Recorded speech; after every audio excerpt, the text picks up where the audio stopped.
Frost and Mackenzie Milton are stacking the deck at the QB position. But what do we think of their latest recruit?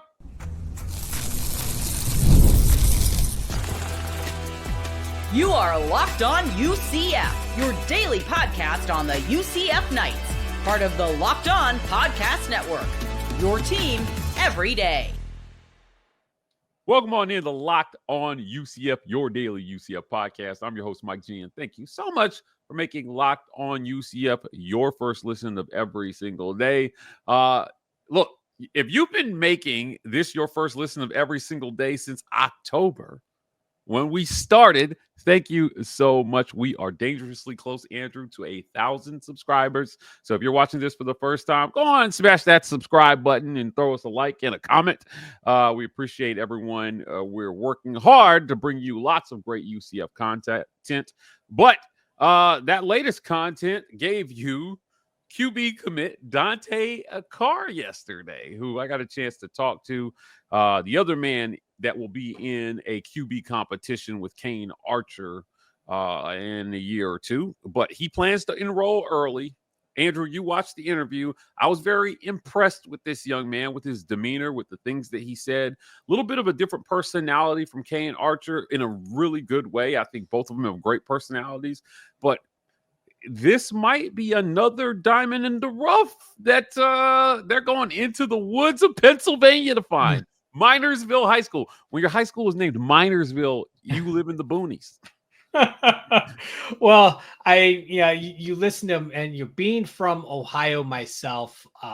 There's different ways of how you talk based on where you're from, and he has a much more northeastern style of talk versus more southern style of Kane Archer. So a little quieter, not as I'd say emotional about what how he talks about, but still got that confidence in him. And you know what? That's okay.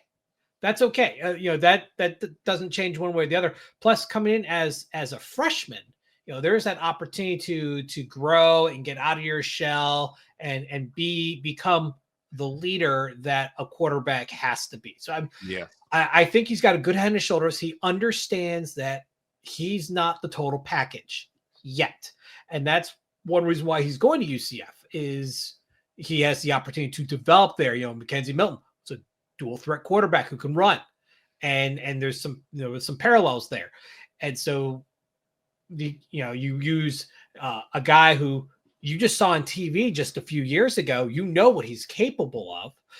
Use that kind of knowledge to in a modern football application to be able to develop as a college quarterback. Look, he is a dual threat. He described himself as a dual threat during the interview. But, Andrew, he's a big boy. This is 6'4", 220. Now, I wanted to confirm because his weight, depending on what source you use, had him anywhere from 200 to 220. He said, no, man, I'm 220. So, because he was 220, there are a lot of coaches that wanted to recruit him as a tight end, some schools even as a linebacker. He said, I'm a quarterback. I talked to Frost and Mackenzie Milton as a quarterback, and part of what swayed him during the recruiting process was he felt that Frost and Milton were the most honest of all the coaches that he talked to. And I want to be specific about this. They were very honest with him about where they feel his game is at, where they think he needs to improve, and what their plan would be to help him get where he would need to be a P4 starting quarterback. I love this for this young man, that he is looking at things like tenets of honesty and saying, yes, I want to play for a guy who I feel like tells the truth when he opens his mouth. Yeah, and there's parallels here when you look at him and a guy like Blake Bortles. Blake Bortles was 6'4", about 230 when he was in high school. And much like Carr, was heavily overlooked. He only had maybe 5-6 offers. And by and large, they all want him to play tight end because of his size. But UCF and Coach George O'Leary offered him as a quarterback. He was a local in Orlando, up in Oviedo High School. And he actually flew under the radar because Jeff Driscoll at the rival high school was the #1 quarterback in the country. So everyone followed him. Driscoll. And ignored Bortles. So Bortles, ends up at UCF as a quarterback. We know how it ended up, Fiesta Bowl win, #3 pick in the NFL draft. And if it wasn't for the fact that the Jaguars have a habit of killing careers, he might still be playing. But here's the thing. I'm sorry. Coach Cohen will always be forever stuck to that horrible Duval rendition. I just absolutely just trash. I mean, it's embarrassingly bad.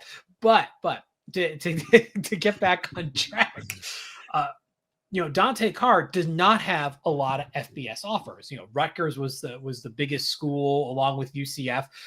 Army was in there, Coastal Carolina, and Old Dominion. So you're not talking a lot of power conference schools. He's kind of flying underneath. And the fact that UCF came in early in this process and has given him that here's the honest truth, here's what we see from you, this is what we see where you could go, this is how we can get there, build the roadmap. That kind of honesty. He hasn't played his senior year yet, so the fact that they were able to get him locked up, going into his senior year. He's, if I'm not mistaken, you said he had one more visit and he's already scheduled it to go back to UCF. Yeah, that's right. So, I mean, he's pretty much, you've used all your official visits already. I don't think you're going anywhere else. Florida, we all know the majestic difference of living in the southeastern United States, especially in Florida, compared to Boondock, Pennsylvania, in the middle of nowhere. There's a major difference. So I think, aside from that, maybe a little bit of a culture shock. There's a lot to offer a guy of Carr's caliber. And you talk about him being a dual threat quarterback. He's a very different player than Kane Archer. So you have two very different styles that are going to compete against each other. And I think that's worth, digging more into as we start talking about the quarterback battle of the future. Yeah, look, he had a lot of great things to say during this interview. I was impressed with how he carried himself, mature for his age, should do well in their system, willing to wait to be developed. There were some other things that we talked about off camera about what that development process looks like with coaches trying to tweak throwing motions and things of that nature. I think he's uniquely prepared to handle the mental rigors of major college football. And when you can have all those things together, comes from a solid family. I got to say, just there's a lot to like about a guy like Dante Carr. And if they've done their job on the evaluation side, again, he could be a very, very good option. You've got him and you've got Kane Archer. You've got two guys who have done some really special things. Carr ran for 1,100 yards on the ground and 23 touchdowns in his junior season. That's just rushing. I mean, he's got some ability. And I know it, maybe a smaller area, but great quarterbacks sometimes come out of these situations where, they looked at the tape and they just said, look, we see a football player, period. And he's got elite size. He's got good speed at 220. He still runs under a 4.6. So he can move a little bit. I like him a lot. And I'm interested to see how he turns out, because you got to work with what you get here if you're Scott Frost in this first year. They don't have the cachet to go out and go get some 5-star quarterback right now. Take a guy like Dante Carr, you develop the 3-star into the 5-star that nobody heard of before you got him. And suddenly the next 4 or 5-star is a lot easier to come by. Well, yeah. And you look at McKenzie Milton. He struggled his freshman year. He needed mechanic changes, and he had them between his first and second years. And, the rest is history. So there's nothing wrong with that, because, especially when you're talking about a player that's, from the sticks, not from an overly populated area, so maybe not as many opportunities for camps and whatnot. You look at his passing numbers, the completion percentage, not great, but that doesn't necessarily mean it can't become great. As we talked, catching the ball for him, right? Like, were those drops, or we don't keep a lot of those stats at the high school level. Yeah, I mean, you go to Max Preps and get some information, but you don't have that high level analytics that you're going to get out of like Pro Football Focus in the college and the pro levels. But the other thing to keep in mind is, and we talked about this last week with some of UCF's other recruits, you can't teach speed. Carr averaged over 50 yards a carry last year as a junior. He averaged over 8.5 as a sophomore. The guy knows how to run and has the wheels. It's just okay. He may be a little bit more of a project than Kane Archer, but if you can find the right tweak to turn him into a true passer. I mean, what a scary combination that becomes. You've got wheels you can't teach, and you've got an arm. I mean, he can throw it deep, and he can make the chunk yard plays. We just have to see the coaching staff build consistency. And that's, I think Carr understands that he's not a complete player yet, but he has the potential to be there. And that's a very level-headed, way of thinking in the new NIL era, where if I don't get what I want my first year, I'm leaving. I don't think we're going to see that out of him. I think we're going to see the understanding of, I have work to do. If I want to be a top level college quarterback, I have to improve myself. And I think he's going to dedicate himself to that. He affirmed his commitment to UCF at the end of the interview. It's something I do every single time. Look in the camera, look me in my eye, tell me that you're not going to flip during the season. It's so easy. No flip for Mr. Carr. I think he is going to be a knight when it's all said and done. But he's got to battle it out with somebody, and that certain somebody we had on this show. There are going to be some other certain somebodies. We're going to talk about the future of the QB room right after a quick word from our sponsors. This episode of Locked On UCF is brought to you by our friends at Monarch Money. Ever wish managing your money felt easier? Well, usually it feels easier when you have money and you're not broke. But if you can have more money by using Monarch Money to help you save money. With Monarch Money, whether you're growing your savings or planning a big purchase, Monarch puts you in the driver's seat. It's like having your own personal CFO, giving you full visibility and control over your finances. Monarch Money is more than a budgeting app. It's a complete financial command center. You can track all your accounts, investments, and spending in one place. So in addition to managing your money, you're also building wealth. Take control of your finances today with Monarch Money. Use code LOCKEDONCollege at monarchmoney.com for 50% off your first year. That's monarchmoney.com at code LOCKEDONCollege for half off your first year. Use Monarch Money and get to save it. My girlfriend is my personal CFO. We have a very robust Amazon budget. And Prime Day is a week away. I'm not saying, I'm just saying. Monarch Money helping us save for our Amazon budget. But look, UCF saved some money for their quarterbacks, and they got a couple in the pocket. We talked about Kane Archer a few weeks ago who committed. Now you've got Dante Carr in there. Tayven Jackson's got a couple of years of eligibility left. I like the base of high school recruiting now because the portal is fun. But if you want to build a sustainable winner, I feel very strongly that high school recruiting is still the way to do it. You need guys who you can get from the high school level that come up in your system, that learn your system, that understand the UCF way under Scott Frost and can be champions for that, for every kid that comes through the program. And that's potentially Kane Archer and Dante Carr. Now, one of the things I told Dante when we turned the cameras off and it was just us chatting, two guys chatting, I said, look, man, when you play QB, leadership is not optional. It's a requirement. And so you've got to learn how to be a leader if you don't understand that already. You know, when you're in high school, especially a place like Minersville, let's be honest, you probably were the only Division I prospect in that whole school. Now you're at a place with all those guys who were that dude at their school. And you got to figure, you wade your way through that. It is part of the journey for them. You know, what does this QB battle look like to you? Not next season, but the season after that. Do you think Scott Frost and McKenzie Milton start to lean into their high school guys, or do they play this game with the portal where they're going to try to find a bona fide starter and maybe discouraging some of the guys inadvertently that they brought in from high school? Well, there's a third quarterback in play here, Davy Belfort, who comes from Broward County at my wife's high school, so I have to like him. Okay, or else she might hurt me. Fair enough.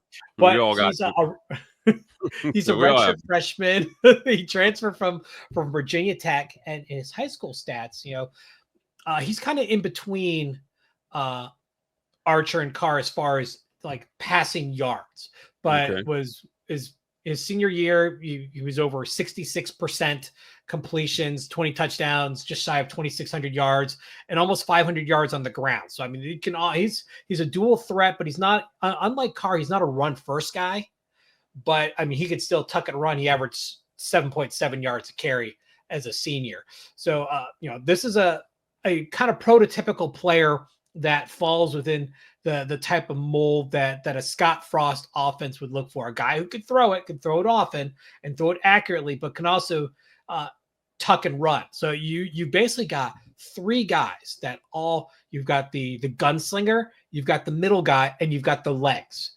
And obviously, if you put them all together, you have the ultimate quarterback. But this is where you have multiple guys with different skill sets, and you get to see who develops, who picks up the speed of the game, who's able to tweak their mechanics to maximize their potential. And that's the guy who's going to come in. So you've got, Kane Archer, you've got Dante Carr, you've got, Davy Belfort. I think all three are guys that if they stick around, will definitely be in the thick of a quarterback competition with, maybe even by 2026 or 27. Mm-hmm. I think that when you don't win the starting job, but the guy in front of you is clearly playing better, sometimes it's a little easier to wait your turn when you don't feel like you're taking a back seat to a dude that you think you can play better than them. We see this across major college football. There was a lot of speculation at Texas that Arch Manning was going to be out of there because Quinn Ewers is going to be the guy, right? And he waited his turn. Now he's going to be the guy. He didn't jump ship. Quinn Ewers obviously had a very successful career at Texas. But if you're Scott Frost, this development piece is so important for that reason, particularly at quarterback, because you can only put one on the field at a time. You can play multiple offensive linemen, tight ends, wide receivers, DBs, linebackers. Only one QB goes out there. You can even put two running backs on the field at the same time, depending on your offense. Only one QB. And every guy wants that spot.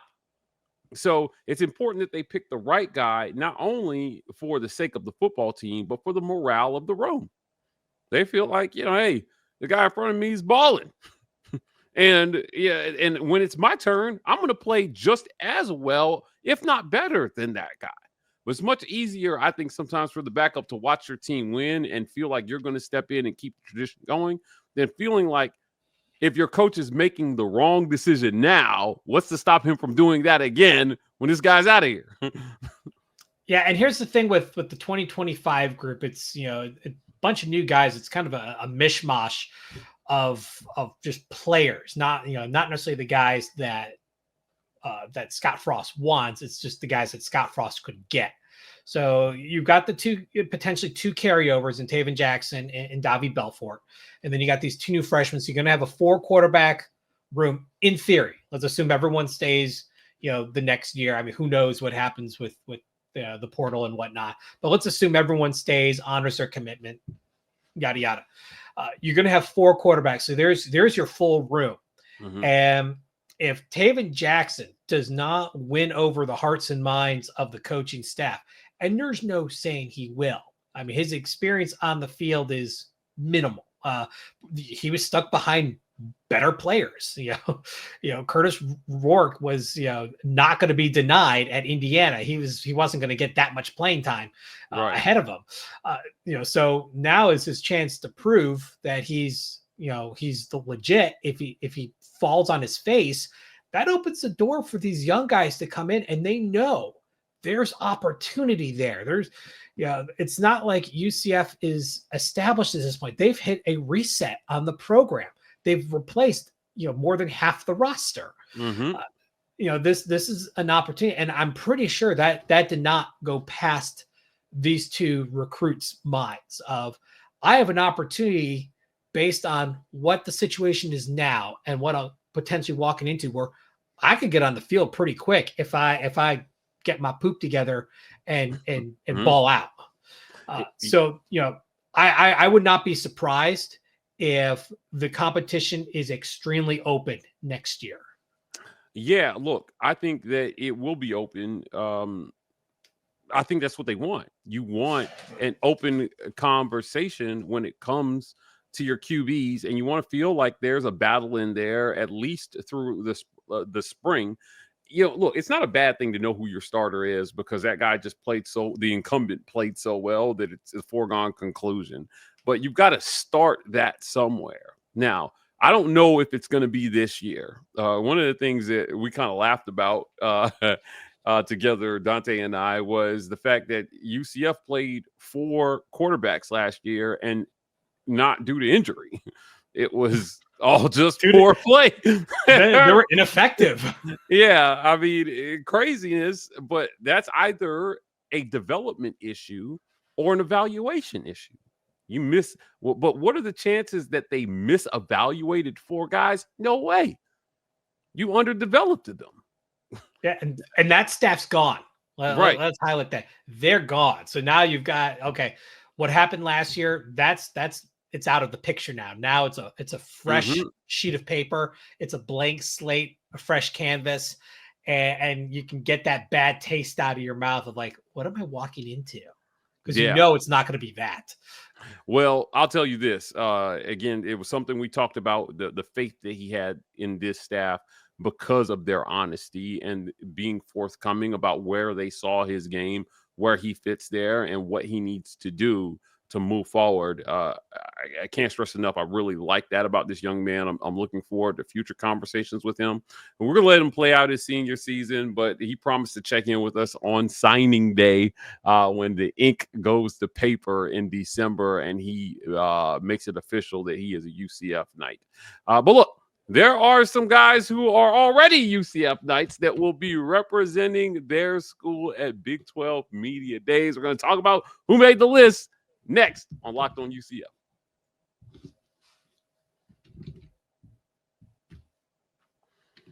Who made the list? Who is going to represent Scott Frost's UCF at Big 12 Media Days? Finally, we have the answer. A couple of names that we expected, some that we didn't. Andrew, my friend, I'm going to give the floor to you. To our first guy, the most obvious one that we thought, Nigel Kelly, is going to Big 12 Media Days. Talk to me about this one, man. He had to go. Oh, yeah. Oh, I mean, when we talked about it, I only picked 2 guys. Maybe I should have gone 4 and just go. I only picked 2, and those 2 are going. It's Nigel Kelly, the defensive end, and an offensive tackle, Paul Rubelt, who's one of the few guys that has been brought up since as a freshman, stayed with the program the whole time, is a starter, is a fan favorite, is beloved by all. He's just an absolute, pleasant person, not just as a player, but as a person. He's absolutely loved by the fans, out of Germany. And then you have Miles Montgomery, who we've talked extensively about, senior, coming back, second season at running back. And then the last guy was kind of the X factor, and that's Kelly Lawson. Kelly Lawson is a transfer that's come in this year.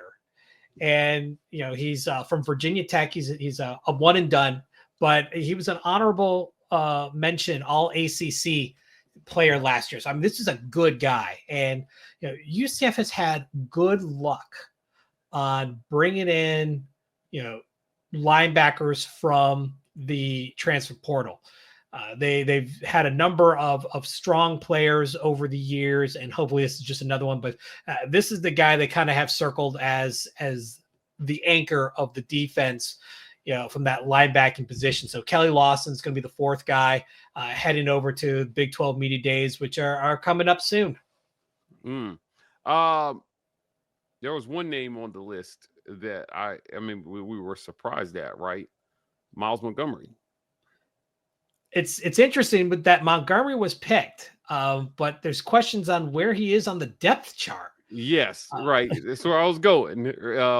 Now, we reported on this as it appears Jaden Nixon is doing very, very well since arriving to Orlando from Western Michigan.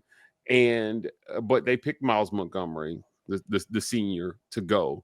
I think that says a lot for Miles and how he is probably revered by his teammates, still a leader in the locker room, and not somebody who shouldn't be forgotten. It is an honor to get picked for Big 12 Media Days because, look, you almost certainly always take a quarterback if you know who your quarterback is. And we said it. We did not expect a quarterback to be taken. Nope. None was taken. We talked to a lot of quarterbacks on this show. None of them are going to media days for Scott Frost. And for good reason. Yeah. I think it's for good smart. reason. Yeah. You got a quarterback battle going on. You can't take a quarterback because it definitely signals that you got a guy. Yeah, right. And you probably want your team to think that the race is still going on, even if you got a front runner in your mind. But Miles Montgomery. Here's another thing to keep in mind, though. With Montgomery, as a running back, he's going to play a material amount of time.